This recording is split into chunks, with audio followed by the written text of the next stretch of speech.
New AI video technology lets you use your mouse to decide where something moves. The guy vibe coded an app that lets you basically see stray cats in your neighborhood and collect them like Pokemon. Look, cat found, fluffy fur. He got his points or whatever right there. Dun dun dun dun dun. All the neighborhood cats. Now it's gamified, like Pokemon Go. I don't know, genius, madness, you decide. We'll look at the AI boomerang effect. Maybe some companies were laying off people too much and depending too much on AI too quickly, and now they need to rehire them. How much is that really happening? How real is it? We'll touch on one of the more fascinating creative companies out there, A24, like the only major studio that seems to actually be super creative and original, announced a first of its kind partnership with surprisingly Google's DeepMind division. So scientists found a way to hide prompts inside of microscopic images that can slip past AI guardrails. We'll look at how AI-assisted courtship is rewriting the rules of online dating. Apple said it's finally time to raise prices. I guess revenues weren't good enough for the world's biggest company as the AI boom is triggering soaring chip costs. Gotta pass that along. What are your thoughts from Apple's CEO saying, "We're doing our best to mitigate the huge increases that are being passed on to us, and we've been trying to shield our customers, but the situation has become unsustainable." Collapsing stars could spawn mini universes.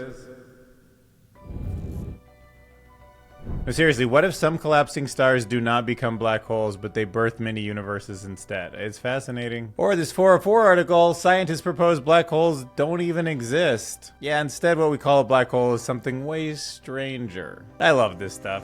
First, if you don't mind hitting that subscribe button or sharing this video with someone that you think deserves to hear about how crazy the future is going to be. So look, the last video kind of underperformed, I'm not going to lie. But look, I got 10 new subscribers and it seemed like you guys were pretty engaged, so I don't know. Never know with this algo. But first, let's check out some impressive new video technology. This is called Time to Move, and it is changing the way that AI-generated video works. So even though AI-generated videos are getting pretty impressive, getting a character or object to move into the scene like the way you want it to is still pretty difficult. So these guys invented a new kind of system that creates a rough version of the motion that you want, then uses a technique called dual lock denoising. And that means that it carefully protects the parts of the image that you're controlling while letting everything else change naturally. So it's like dragging your finger through like a static screen is the way I imagine it, and then everything around it is like unstable. And the result is that movement follows your instructions without making the rest of the scene look fake. I mean, look at this guy's cowboy hat, just in the mirror, coming on up and on. But I mean, look at this statue, this kind of Magneto looking thing, just standing there, not really doing anything. And then boom, this is how you really would jump into the water. Sword out for balance, cape up in the air.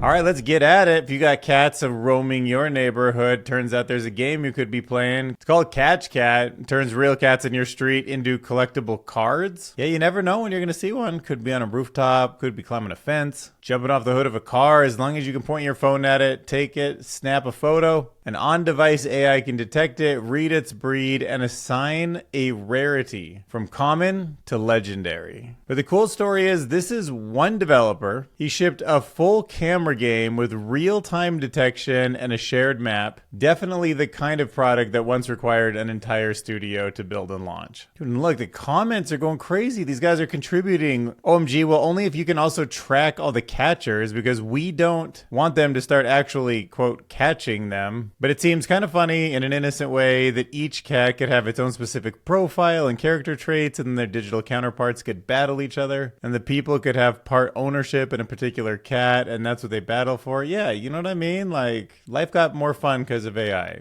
with this product. So South Korea has this whole webcomic kind of universe, right? Like the way we have Silicon Valley or oil in Texas, they have webcomics. And it's becoming a testing ground for AI. Artists, they are split over, you know, whether this is, you know, exciting or dangerous. And there's one cartoonist, Lee Hun-se, and he wants to use AI because simply he wants his character to outlive him. He's like writing and making as many comics as he can by hand, but, you know, he wants the whole universe to come alive. He wants everybody to get their own story. He wants his characters to just shine, whether, it's after his time or not. So he trained an AI on 46 years of his own comics so that it could recreate his artistic style perfectly. And it wasn't quite there yet. Human artists still need to edit the images, but Lee gets to now make the creative decisions on many more stories much faster with the same amount of effort. He wants AI to learn not just how he draws, but how he thinks. That's sort of his next step of like embodying his creativity into an AI system. So he's using his essays, his interviews, and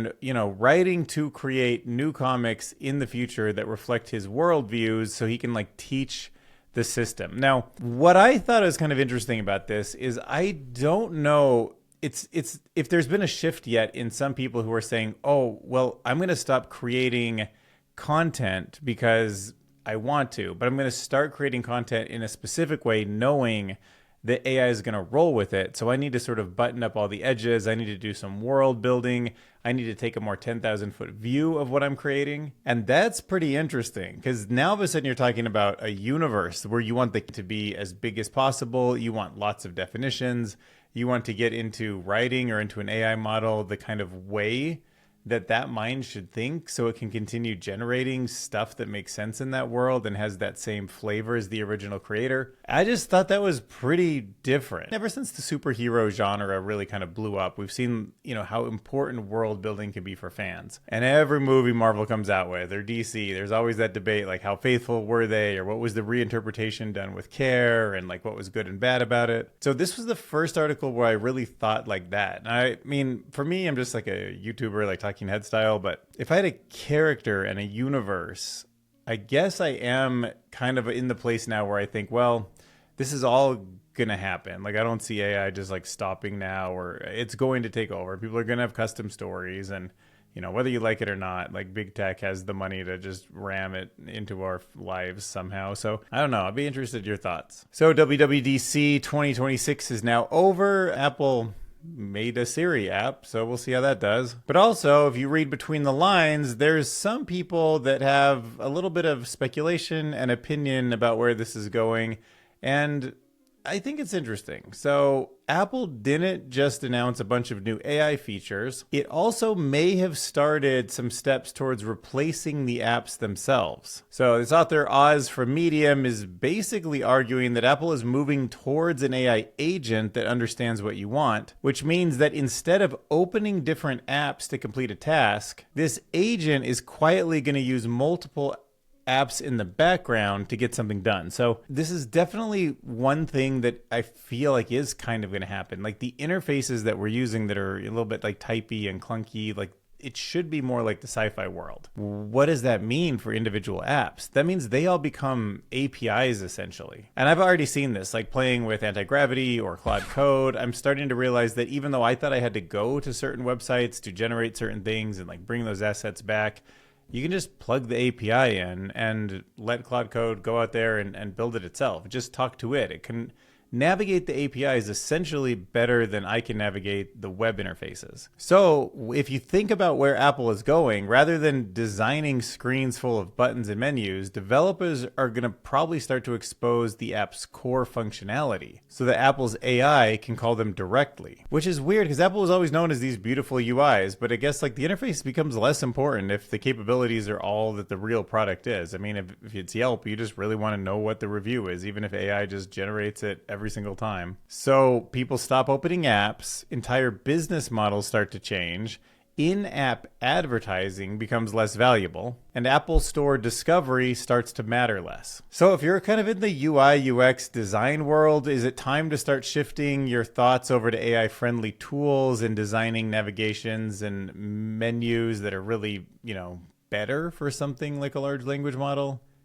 Thinking about infrastructure, thinking about security, APIs, reliable data, how tokens are used. Maybe. Now, if you're one of the people that says, hey, look, AI is already taking all these jobs, there's these mass layoffs in all the tech companies, we've got an article that argues the opposite, or at least that there's some short-term bounce back. So Will is saying that we're starting to see an AI boomerang effect. And that's when companies lay people off because they expected AI to do all the work. And then they end up hiring all those roles back because AI didn't perform as well. Yeah, that's definitely part of the story. So the author points to several surveys that were claiming many employers regret AI-driven layoffs, and that some businesses have already begun to rehire those workers. And the three main reasons behind this are: one, cost. AI is becoming more expensive to run. Remember, like a lot of these companies were running pretty far in the negative with their unlimited plans. So that's starting to change, and especially with enterprise and as companies move towards usage-based pricing, it makes it less economical than many expected it to be. Second is the reliability. The article says that AI makes frequent mistakes. It hallucinates, right? So people end up spending quite a bit more time than expected just checking and correcting the work. Like human in the loop is still kind of a human paying attention most of the time. And I guess they thought it would just be like a kind of check up on the outcome sort of thing. And third is simply productivity. And like, while AI definitely does speed up some individual tasks, some of those gains do disappear once you include the extra time spent with the different workflow, reviewing, fixing, debugging the results, maybe not thinking through all the way like what it means to do something at the very start. So there's studies in coding and business surveys that he just found like a little bit kind of deceptive. The article ends by arguing that a lot of companies adopted AI because they feared falling behind, not because the technology had already proven itself and they were ready to replace those workers. Business FOMO?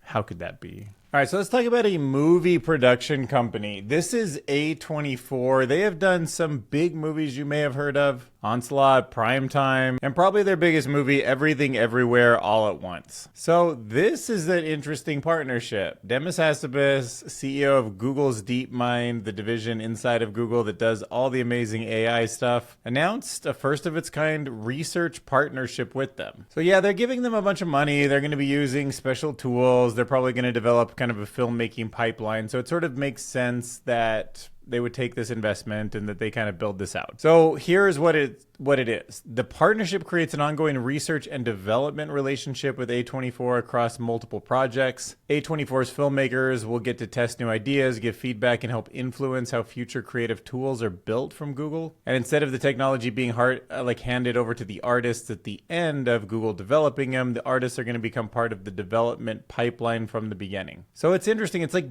paying $75 million to bring in a bunch of experts that are actually out there doing real things with it, wanting just a better view of how this should develop so it ends up being super valuable in the long run. So yeah, probably great move by Google to just lock in the industry. So yeah, it's interesting in the sense that I also wonder, is this actually the method? I mean, do you partner with, say, H&R Block and then bring all the tax people in and build a special division of DeepMind that, tackles taxes or like healthcare or all sorts of different industries? Because those are the experts. They want certain tools that don't exist. They would know better than the people at Google how to build them. Even though the people at Google can actually they know how to build the AI, but they don't quite know how to make the whole front interface for somebody to pay a lot of money to utilize it. So yeah, interesting that the big tech is becoming so big that it can just essentially buy into these industries, bring the experts in, and probably recoup incredible long-term gains. Because I think whatever they build here is going to be one of the main tools that disrupts Hollywood. Unless they're hacked with a tiny little photo, microscopic images can change and bypass AI guardrails. I think each image includes certain number of pixels. Pixels are the components that build an image. The way that we are trying to trick these models is to manipulate those pixels, replace them with, we do some mathematical. All right, so researchers in Florida have come up with this way to make an image look the exact same to a person. Humans still see the same picture in two different pictures. But there's small hidden changes in the pixels the AI sees that we don't, and those tiny changes can completely change how it's interpreting what it sees. This is basically an AI model that is learning exactly how to jailbreak it. They created this method called jail LIP, the smallest pixel changes needed to bypass an AI's built-in guardrails. And when they tested it on vision language models Blip 2, the results were striking. A modified image of the traffic light convinced an AI to provide instructions that it normally would have refused. So yeah, I mean, but this matters because more and more businesses are relying on AI for everyday work, and if attackers can start hiding harmful instructions inside ordinary looking images, I mean, that could reduce trust in AI systems. I could see all sorts of crazy hacks coming from that. You know, me and you, we look at it, we see hamburger, french fries, and a drink. AI sees, oh, better give this guy the exact mechanism for building a bioweapon. It's not the same, you know? All right, let's talk about love. Love at first prompt. How AI-assisted courtship is rewriting the rules of online dating. Go ahead and raise your hand if you're dating an AI or if you've used an AI to help you with the courtship process. Actually, how would you feel if you weren't using AI, but it turned out after you went on a date and you liked the person that they used it to get to know you at first, to like woo you into that first date? Yeah. You know, would you care? Would you be like, ah, whatever, because AI got me. I'm happy, whatever. Anyways, researchers have interviewed 45 dating app users. Some used AI to write profiles or flirt over chat. Others found that the person they thought they'd been talking to was actually an AI. Now, a couple of things sort of stood out from the research. One is both sides often felt like completely justified in their actions. People were like, no, I need AI to help me express who I am. So they didn't really see it as cheating, which is interesting. I feel like this is kind of how the human mind works, though. Like, I needed to use AI. It's not cheating. It's just being efficient. Or they would describe it as a tool for overcoming anxiety, language struggles, or just simply finding the right words. But people receiving those messages, they felt a little bit different than the people using them. They felt betrayed. Once they realized that the conversation wasn't entirely human, they were like, what's up, man? Some even described feeling foolish for opening up emotionally to what they had thought was a genuine interaction. The study calls this the Kyrano effect. I don't know if you guys know what that means. It must be some story that most people know that I don't, but it's based from a story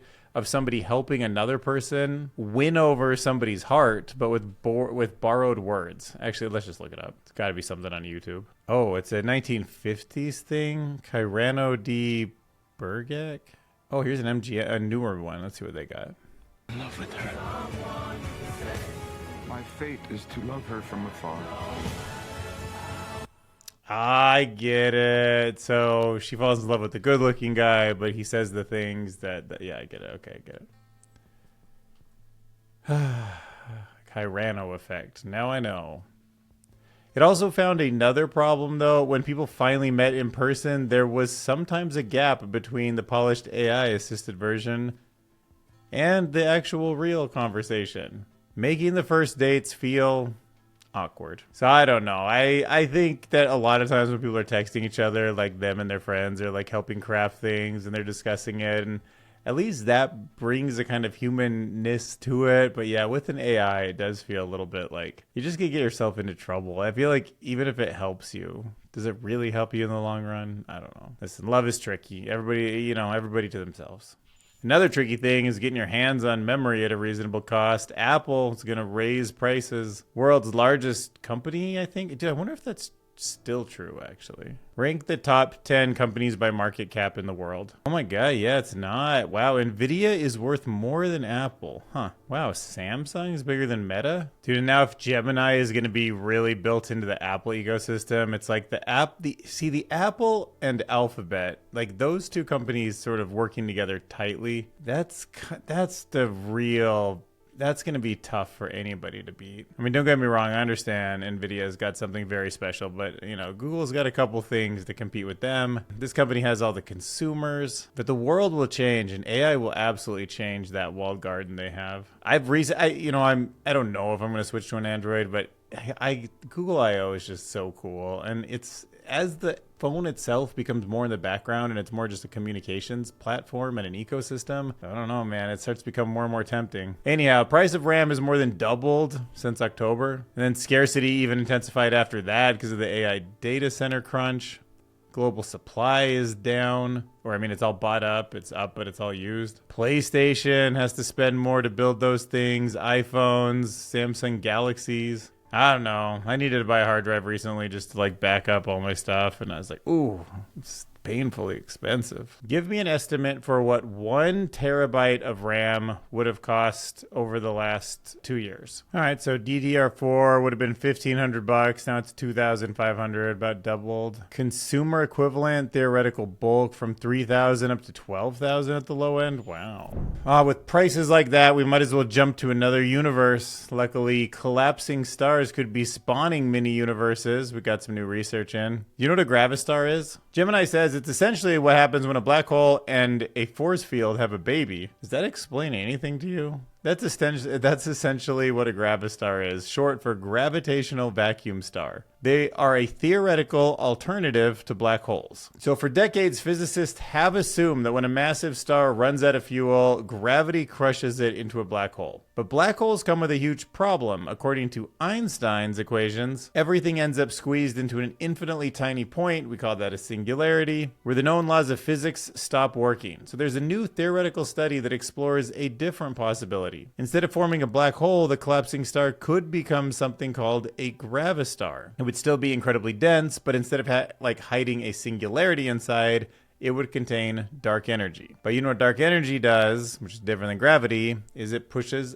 outwards. Dark energy is like a pushing force. So it would, explode back out. It seems kind of like the way our whole universe started. And that outward pressure could stop the collapse before a black hole forms. I don't know if that's what they call the big bounce, but something like that. But there's new research that shows how this could actually happen. So now this theory has some kind of legs to work on. The researchers found that a mathematical solution suggests that the near final stage of collapse, which is a tiny expanding universe, could appear inside of the star. Its expansion, powered by dark energy, would push back against gravity until both forces balance. And that balance could leave behind a stable gravistar instead of a black hole. So researchers aren't saying that black holes don't exist. They argue that black holes are still the simplest explanations, but they're saying it's worth exploring other possibilities because physics at these extreme conditions is still full of unanswered questions. I don't know, there's something pushing our whole universe, apart. Remember Einstein's cosmological constant, like his biggest blender, turned out to be like something pushing us. So yeah, maybe we exploded out of a point, something. Gravistar on the other side kind of feels like it might be right. I don't know. So there you go. If you got time, hit that join button right here under the YouTube video. I'd super appreciate the support. Or you can go over to patreon.com/Dylan Curious. Same deal. Love it if you'd support the channel. We went from, Apple business models, new generative AI techniques, to A24 partnerships, and how AI is quietly rewriting the rules of online data. Come on. Who else on the internet does anything like this? All the other YouTubers make way more sense than me. But maybe that's what you love about it. If so, support. We'll see you in the next video.